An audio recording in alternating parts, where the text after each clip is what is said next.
Wesh les potes, c'est JD Manga. Aujourd'hui les amis, donc du coup nouvelle vidéo bien évidemment.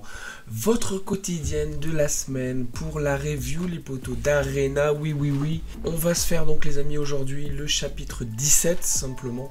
Si vous n'avez pas vu bien évidemment le dernier chapitre en review, je vous le mets là dans le bouton i les potos. Vous pouvez grâce à ça donc du coup aller voir un petit peu ce qui s'est passé si vous n'avez pas pu voir donc du coup le nouveau chapitre du chef Otaku les potos hein. Et honnêtement aussi, je vous invite simplement à aller sur Webtoon Factory, lien dans la description, pour aller donner du soutien et de la force, de la passion comme on dit, au chef Otaku par rapport à son Webtoon qui est quand même, faut le dire, très intéressant. Il y a beaucoup de choses à dire à chaque fois là-dessus. Donc voilà les amis, il faut soutenir nos créateurs français, nos créateurs de passion, nos youtubeurs préférés entre guillemets hein. Et donc du coup voilà les amis, on va y aller, on va commencer le chapitre 17. Donc voilà, je vous récapitule pas ce qui s'est passé, juste que globalement Kevin, là, Jean-Kevin est d'accord pour faire alliance avec notre petit Gabi. Donc du coup on verra un petit peu ce qui va se passer. Allez c'est parti les amis, on continue. Chapitre 17, c'est parti, rapide lecture maintenant. À chaque fois on parie contre le sort, pas le choix, faut y aller. Dis-leur que j'ai pas le temps. On fait des plans pour s'en sortir. J'ai pas le temps, mon esprit glisse ailleurs. Alors, Arena chapitre 17. Ok, ça commence pas mal. Pourquoi tu ne leur dis pas que tu es heureux ici?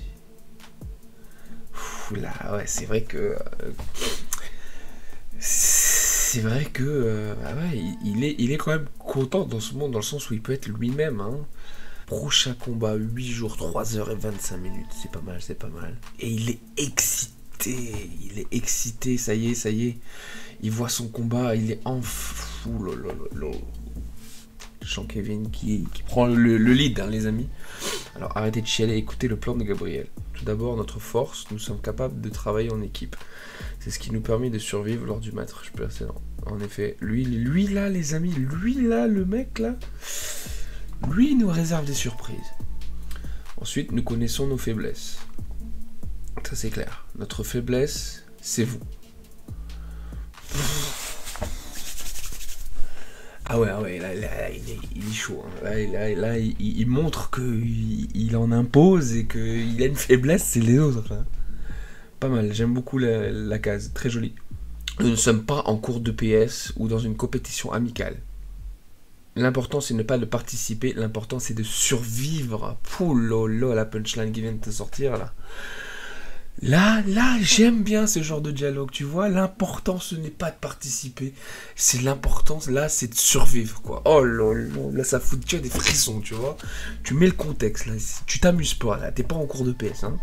Voilà sur quoi va reposer notre stratégie, en tout cas dans le parti. Un bouclier et une lance. Ok. Une formation efficace en défense pour briser les assauts ennemis et efficace en attaque pour harceler les lignes adverses. La phalange sera appuyée par nos 4 meilleurs combattants qui graviteront librement autour d'elle.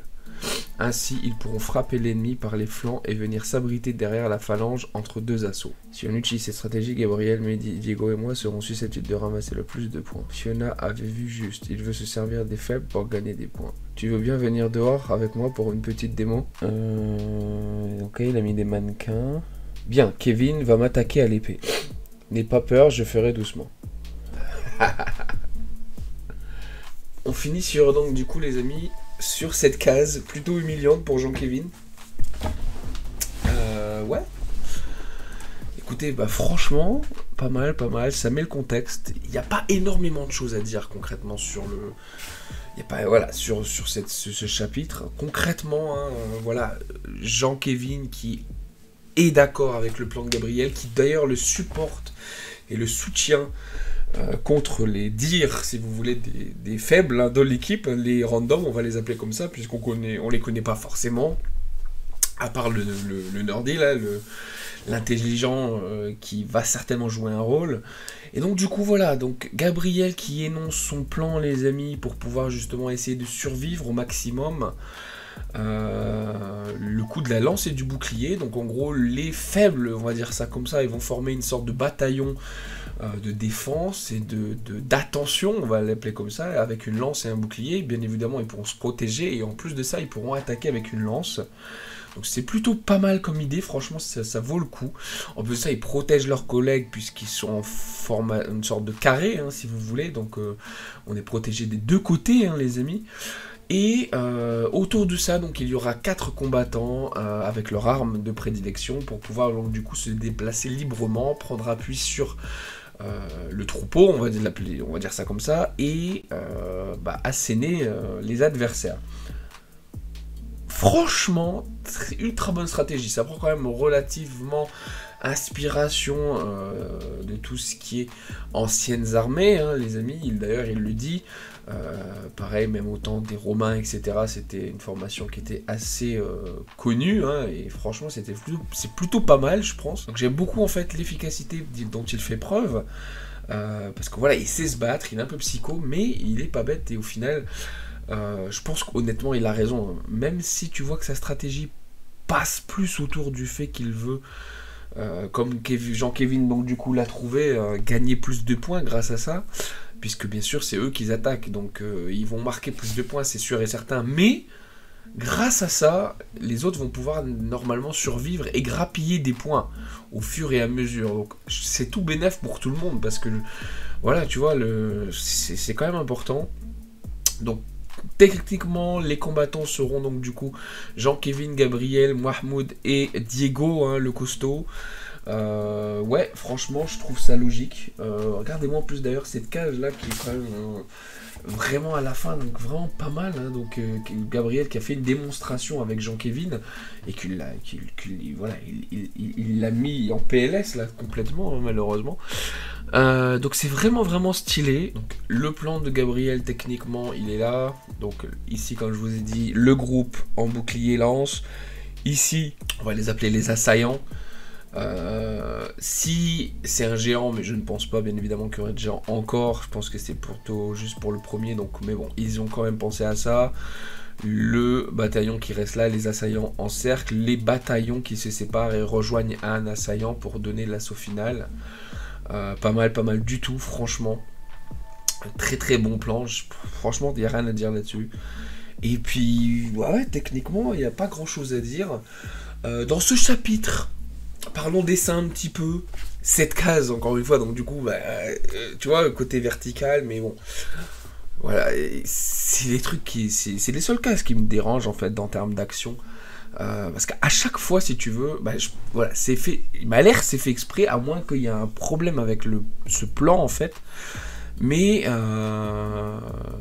pourquoi pas, ça donne du truc, mais c'est vrai que c'est un peu embêtant de. Bon, tu comprends quand même ce qui se passe, mais parfois peut-être qu'un autre plan aurait été plus efficace, je sais pas. Honnêtement, je sais pas. Mais ouais, je sais pas exactement qu'est-ce qui aurait pu être plus efficace et impactant que là. Il faut juste que je m'habitue à ces cases à l'envers. Ça c'est plutôt pas mal. La balayette avec la lance qui est plutôt cool également, franchement. Donc non, franchement, en termes de dessin, il n'y a rien à dire. J'aime beaucoup. Et il y a des cases par contre que j'ai aimé énormément. Par exemple celle-ci. Voilà, cette case-là, mon ami. Voilà, elle est badass cette classe. Il assume son côté puissant, il assume que les autres sont faibles. J'ai beaucoup aimé cette case, les yeux sont vraiment tapants, etc. Ça ressort énormément. C'est vraiment une belle case, perso très bien dessiné. Donc franchement voilà, il y a des cases comme ça qui sont masterclass et franchement ça fait plaisir. Donc si vous l'avez pas vu, allez le voir. Voilà, je mets les crédits ici bien évidemment. Et voilà, c'est quand même assez intéressant. Ici on pose les bases de la stratégie. Espérons que le prochain chapitre va tout de suite lancer le combat. Parce que là on attend ça en fait. On n'a pas envie de les voir s'entraîner très honnêtement. Là il a posé les bases, on voit qu'ils vont s'entraîner. Donc maintenant le prochain chapitre doit directement faire face au combat. J'espère qu'ils auront pensé à cette dynamique de tout de suite passer au prochain chapitre et de montrer les résultats de l'entraînement et peut-être même un flashback à un moment de l'entraînement où par exemple quelqu'un a fait une erreur que Gabriel l'a corrigé, cette erreur va arriver au même moment dans le vrai combat, et la personne va se corriger elle-même. Ça pourrait être sympa, franchement ça pourrait être sympa. Vous voyez, j'ai des petites idées comme ça scénaristiques, hein, des fois ma tête elle fume. Mais voilà, ça peut être pas mal. Donc voilà, on attend simplement le chapitre 18 maintenant, la semaine prochaine, vendredi, bien évidemment, on fera la review ensemble les amis. Voilà, je vous invite encore une fois, bien évidemment, à aller lire tous les chapitres que vous n'avez pas lus. Voilà, vous avez des coins en plus gratuits, je sais plus combien, très honnêtement je m'en fous un petit peu. Donc voilà, allez sur ce Webtoon Factory, sur ce Webtoon Arena, en plus de ça il y a à côté certainement énormément de webtoons que vous pouvez regarder. Voilà les amis, moi je vous remercie pour avoir regardé cette vidéo, j'espère que vous avez aimé cette review, j'espère que vous avez aimé donc du coup le chapitre de cette semaine. Dites-moi dans les commentaires ce que vous avez pensé, abonnez-vous bien évidemment à la chaîne, mettez la cloche, suivez-moi sur Twitter si vous voulez discuter avec moi d'Arena. Si le chef passe par ici, bon boulot, hein, franchement il n'y a rien à dire. Voilà, ça match avec ta personnalité poto. Et franchement bravo à la dessinatrice qui s'améliore de jour en jour, j'ai l'impression, au fil des chapitres ça devient mieux en mieux, les front face etc sont beaucoup plus qualitatifs que tout début, donc franchement c'est cool, et je pense que les derniers chapitres vont être une masterclass en termes de dessin, hein, franchement, de toute façon voilà, le dessin c'est ça, c'est plus tu dessines plus tu t'améliores, point, il n'y a pas de secret les amis. À moins que tu aies une patte de chien, mais je pense pas, hein. Donc voilà les amis, moi je vous dis à la semaine prochaine pour un nouvel épisode, donc du coup et une nouvelle review du chapitre 18 d'Arena. En attendant les amis, prenez soin de vous, je vous souhaite une bonne semaine, c'était JD Manga, salut les potes.